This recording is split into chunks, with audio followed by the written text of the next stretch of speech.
Without further ado, welcome Patrick and Barbara. Thank you for joining us, and please take it away. Thank you. Good morning. It is morning, right? I'm losing track of day and time, so I sometimes have to remind myself. So I'm going to try to share my screen. I think it's working. Barb, can you see it? I can see it. So we're good to go. So Barbara and I are both really excited to talk to you today about really, hopefully, how to transition into a banking career in the context of WSFS Bank. And we may have even tacked on a few kind of interview and resume tips at the end of our presentation, because we know everybody loves to hear that. I, in particular, I love this type of presentation because, I've been here at WSFS Bank for 12 years. And before I started here, I did not see myself transitioning into banking. Banking was not even on my radar. And then here I am today, 12 years later, and they're still putting up with me, so I stick around. And I really love what I do. So I'm super excited to talk to everybody today, and really, really thankful that you all are here to listen to us. Barb, anything you want to add? So yeah, I can echo Pat's thoughts that, when I was starting out my career, I never expected to be in banking. Every job that I've had prior to this has actually been a building stone for me. But now that I'm here, I just really enjoy it and just really happy to be at WSFS. Can you tell we like it? So just a little bit about WSFS Bank, for those of you who have not heard of us, and I know there's a bunch of numbers up on the screen, probably not as exciting as it looks. So I'm not going to dive too deep into those numbers, but I will tell you, we are the largest locally headquartered bank in, I would say, the Delaware Valley. So we are headquartered in Wilmington, Delaware. We have kind of a second large corporate office in Philadelphia, and we serve the states of Pennsylvania, New Jersey, Delaware, with one office in Virginia and one office all the way in Las Vegas, Nevada. So we really are a local organization serving local customers. And we have 115 offices kind of spread throughout our entire footprint. So again, not a humongous bank. There's about 2,000 people that work at WSFS Bank, or just under 2,000 people. And I can tell you that's been one of my favorite things about working at WSFS is since there's not a ton of people that work here, you kind of get to know everybody. I like to talk to people. I like to know who I work with. So it's been a really cool experience. And we do a lot of different things. I'm not going to go into great depth and kind of go through every single thing that we do today, but certainly if anybody has any questions, our contact information is going to be at the end. So you're welcome to reach out to us. You can ask questions during the Q&A, but certainly the largest part of what we do are our branches, because we are very customer service driven. I would say about a quarter of our workforce works in what we call retail banking. So really serving customers face to face, or serving customers that call in and have a need. And then we also do commercial lending. So we lend to businesses. We lease equipment to businesses who may just need it for a shorter term, or maybe need to borrow some of that money. We have an entire wealth management division that actually helps to manage the money for folks who have a lot of it. So not me, but other people. And then Cash Connect is a really cool, almost startup business inside of WSFS, where they develop their own software and actually manage and install ATMs all across the country. So we manage our own ATMs, probably about 25,000 of them today, in every state in the United States. So, and it's an important part of our business, and it's just about 60 people that do that.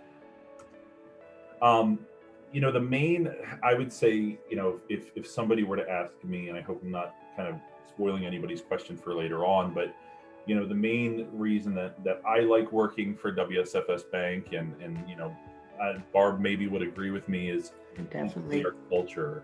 And we have been focused, and I tell you this from experience, over 12 years, have been focused on, associates who like what they do. So engaged associates who really live our culture and want to project that onto the customers. So we're really providing a good experience to the customer whenever we can.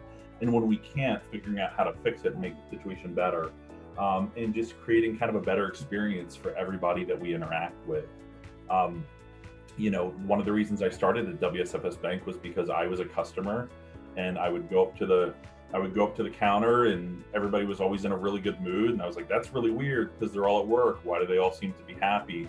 And I decided to apply, and they hired me, and I got to see kind of, it was because of this wonderful foundation of this culture who focuses on our associates, our communities, and our customers. And it really is front and center for us at all times with every single thing that we do. So I'm going to hand it over to Barbara to talk a little bit about some of our different opportunities at WSFS Bank to hopefully give you a sense of, as you finish high school or college, what some opportunities with us might be. So Barb, all yours. Thanks. So when you walk into the branches, in our branches, you will see people there sitting at desks, standing behind a counter. And these folks are our personal bankers. They are part of the branch network. We probably employ more personal bankers than anyone else. And they're very important to the bank.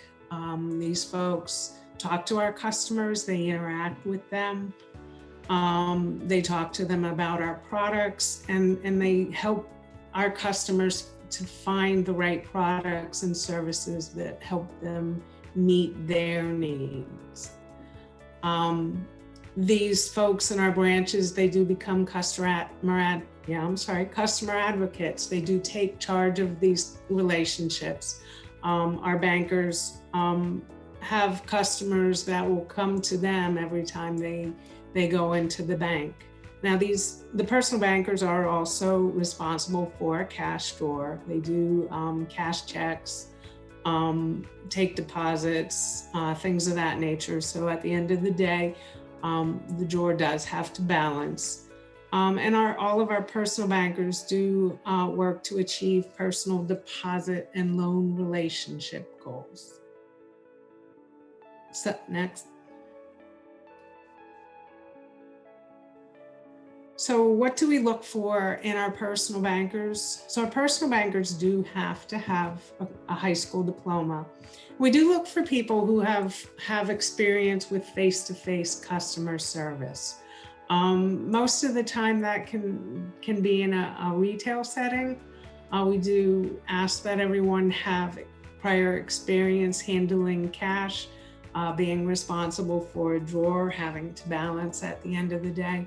We do look for folks who have consultative sales experience, and that's a great big word, but what that means is we're looking for someone who has worked with customers, who has talked to them about different products, who has asked them what they need, what they're looking for, and then has helped them find the product that is best for them. And we look for people who are happy to be there, who are enthusiastic, who enjoy other people. Again, retail and a sales environment is strongly preferred. And again, a retail environment where you do a little bit of advising, talking to customers about what they're looking for.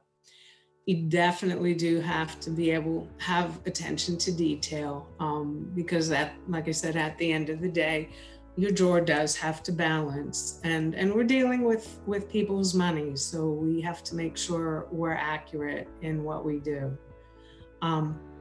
You all have to learn multiple banking systems, software programs. We use the Microsoft Office suite, but then we also do have systems that you use to record deposits, systems where you do keep notes on customers, systems that you use to open and close new accounts. So for those of you who are looking to go to college, we do have a very large internship program. And it covers the whole scope of the banking. I know when I walked into a branch, I saw the people in the branch and I saw the branch, and I think that was pretty much it. That was the bank, and there's so much more to it. So the retail banking, again, the branches, most of the opportunities will be in those branches, but to be honest, it's a wonderful opportunity to get there and to learn banking. And you will deal with so many different areas that you'll get a pretty good idea if banking is where you want to be. And so we also do have positions in the technology group. We have positions in the wealth group. We have positions in retail administration, and those folks, a lot of what they do is support the people in the branches. We do have e-banking. We are at this time moving to or trying to enhance our digital abilities. COVID has certainly made that a little bit more necessary. We do have positions in finance, the contact center, which is a customer service center, and also our business Cash Connect. With Pat mentioned, he is a business that takes care of ATMs across the country. So for the internships, you do have to be at least 18 years of age, and you do have to have completed 1 full year of college by May of 2020. We do ask that you have basic computer skills and reliable transportation. You must be available to work every Saturday during the summer.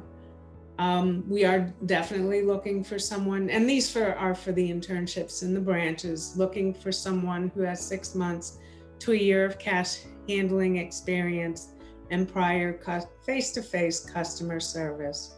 And these folks, sometimes they are assigned to one particular branch for the summer, but they may be called upon to visit a variety of different retail office locations. And that's also a good thing, because you get to meet different people. Different people have different areas of expertise, and you get to meet those people and talk to them and learn about what they do.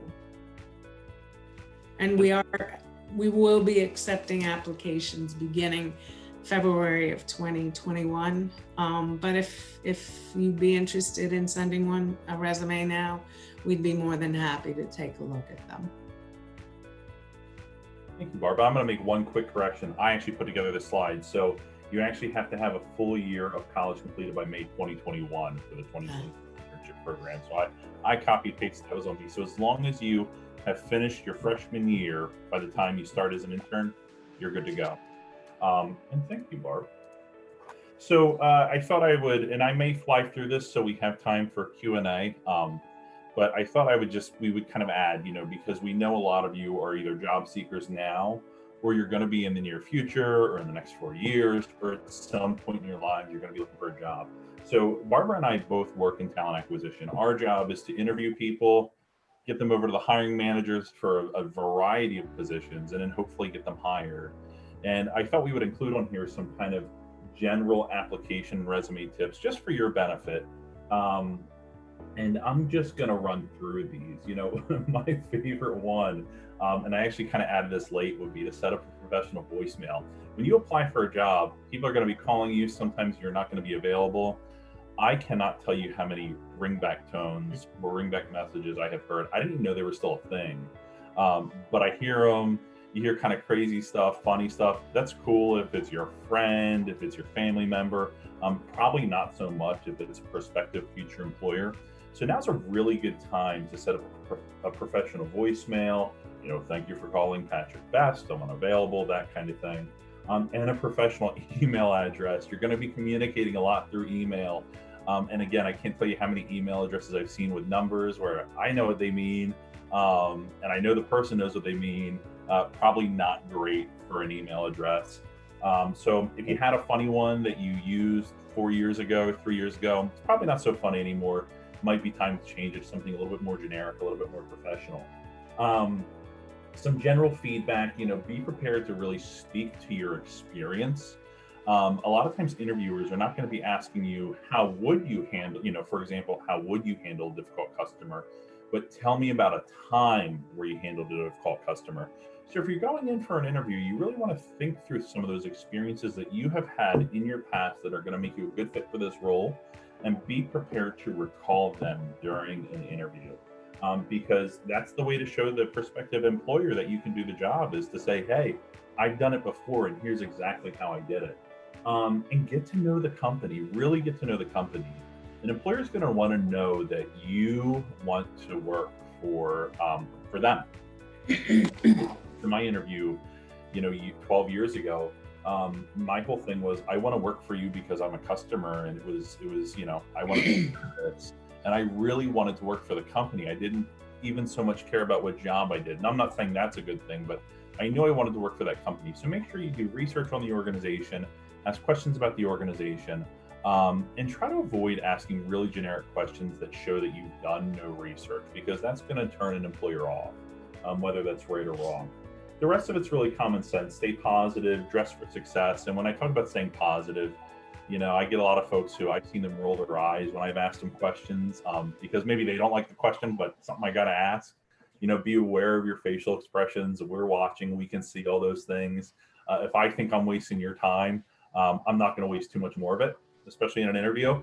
So, I don't want to mess up anybody's day. So if I can think the person doesn't want to be there, there's probably not really need for us to have more of a conversation. And respect the schedule. Things show up on time. That's really, really important, because a lot of times we're interviewing back to back to back. So if you're 10 minutes late, I'm going to be 10 minutes late for my next interview. I'm going to be 10 minutes late all day, and then I'm going to be working late because I never got a chance to catch up on things. So just try to be on time. And then lastly, with the resume, there's a lot of different things you can do a resume. I will tell you, as somebody who looks at resumes all day, there's a lot of resume experts out there who say this is the perfect resume. There's no such thing. There's really no such thing as a perfect resume. Just make sure it's a clear and concise summary of your body of work. Make sure you've included all of your relevant experience, all of your relevant education, any specialized technical skills that you have, any professional certifications that you have, achievements, awards, volunteerism efforts. You just want to make sure it's all in there, well formatted. Keep it to one full page if you can, or 2 full pages if you've really worked for that long, but you probably haven't, and make sure it reads well. One thing I will add is that a lot of these websites, LinkedIn, Indeed, they offer to allow you to kind of directly apply to jobs, and will build your resume for you based on what you type in there. Don't do that, because a lot of times it's awful to the employer. So put together your own in Microsoft Word, and don't be afraid to ask somebody else to look at it. I look at resumes all the time, and I know a lot of other professionals who do too. Ask somebody else for feedback, because it's just going to serve you in the long run. So I think that's all we have. And I wanted to leave some time. I see some Q&A questions. So I'm going to leave our contact information up there, Sarah, and I'll let you take it away. Perfect. Well, thank you so much, Patrick and Barbara, for that session. I especially love that you end with some professional development tips and tricks from people who do this for a living. It's funny, when I first entered the workforce, things like voicemail are not things you think about.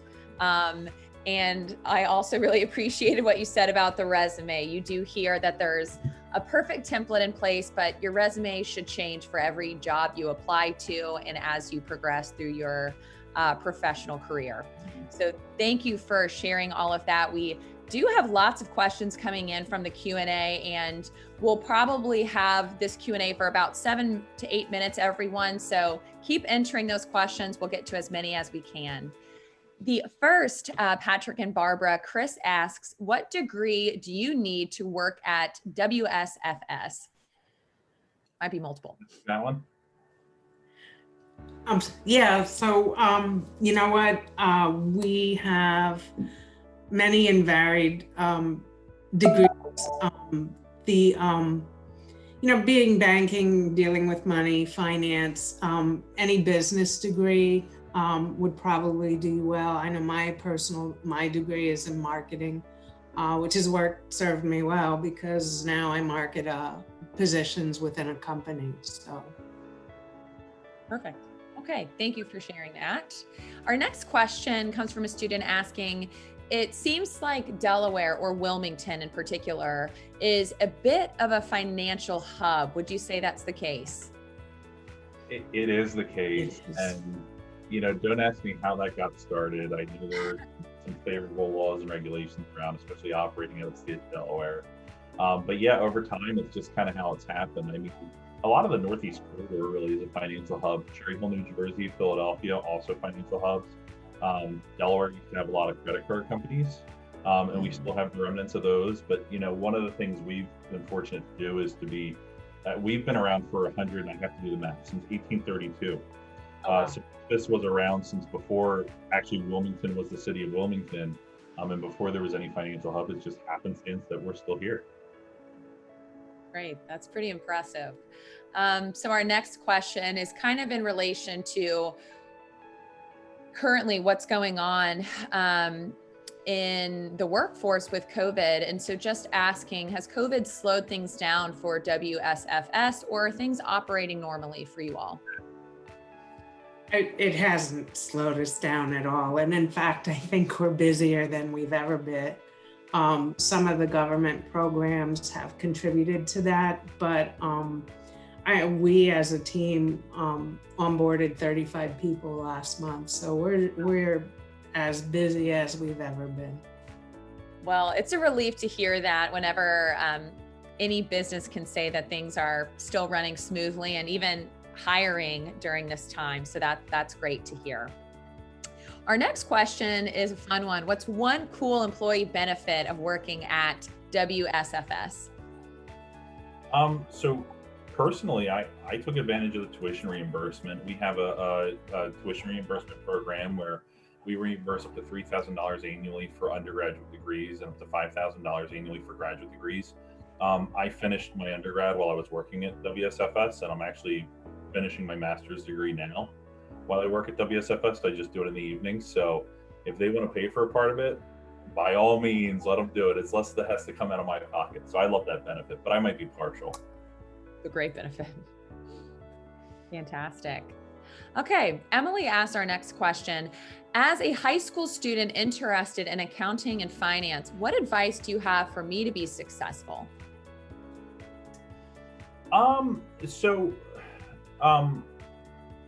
My recommendation would be not to discount all of your other experiences. So, we interview a lot of candidates who say, I want to be in accounting and finance. That's what I want to do. So we might say, hey, well, we have this internship where you'll be doing maybe a piece of that, but you'll also be doing these other things. And a lot of times there's not an interest. So I think to understand that all of your experiences will be useful. For example, if you're working in an accounting and finance role someday, you're going to have to deal with people, which is where customer experience is really important. And I think it's also good to remember that if you start with the right organization, even if it's not the accounting and finance focused role you want, at least you've got a foot in the door and you can over time progress in order to also get the role that you want. I wanted to do HR, and I started in the branches, and I was a personal banker when I first started here 12 years ago. Barb has a degree in marketing and she found herself in HR. So sometimes there are different ways to get to where you want to be. Right. That's helpful to know. Our final three questions are all in regard to internships. I think you piqued a lot of interest when you went into that. So the first asks, how many internships are available currently? Barb, you want me to? So currently there may be just a few, but when we get into the spring and we start recruiting, there are quite a few. I think for at least the last 2 years, there's been over 100. Wow. I would say that that's probably going to continue. That's pretty unique. I feel like I don't hear that often from companies and organizations. So that's pretty incredible that you allow people to dip their toes in finance and of course working for WSFS. And we do. We actually do. Some of these people become full-time associates after they graduate. Great. Patrick, did you have something to add to that? No, I was just going to say, yeah, we hired, I think last summer it was 140 interns throughout the entire organization. So that includes Philadelphia and Southern PA and New Jersey. But even through a pandemic, we had interns working. Really, I don't think we're going to slow down the next summer. So we will have our summer internships posted in February at WSFSbank.com/careers. WSFSbank.com/careers. And our internships usually go from May or June until August. We work with people's schedules. So I think we're going to hire a ton next year through all departments of the bank. Totally recommend people check it out and apply. you actually just hit on something that you can elaborate on a little bit with our next question. And someone asked, can internships last longer than the summer? So if they wanted to go beyond August or a different time period, what would that look like? Yeah, so we've had 40 interns who stayed on actually into the fall, which is probably more than I expected. But a lot of times interns who do really great work, departments look at it and go, hey, we still need help in the fall. We still need help into the winter. Can you stay on even in a part-time schedule? So as long as logistically it works for all parties, which it's unique right now because we're all working remotely, yes, very frequently interns stay on. And a lot of times seniors will stay on during their senior year so that they can immediately be considered for full-time jobs after they graduate, like Barb mentioned. Right. I'm sure they appreciate that flexibility. And our final question before wrapping up is, how long is training typically for an intern?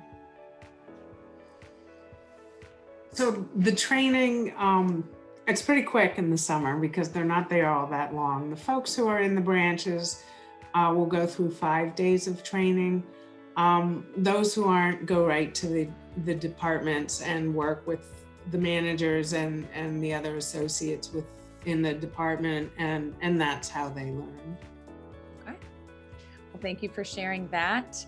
Patrick and Barbara, thank you so much for joining us this morning and day 2 of Delaware College and Career Exploration Days. This was a super informative session, not just in relation to what you specifically do and your operations at WSFS, but the great feedback you gave from your role in talent acquisition. So thank you for joining us and providing all this great information. Do you want to shout out that careers link one last time? I think we'll put it in the chat just in case.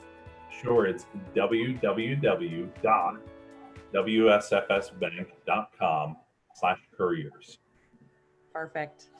Well, Barbara, Patrick, thank you so much for joining us. We would sincerely appreciate it.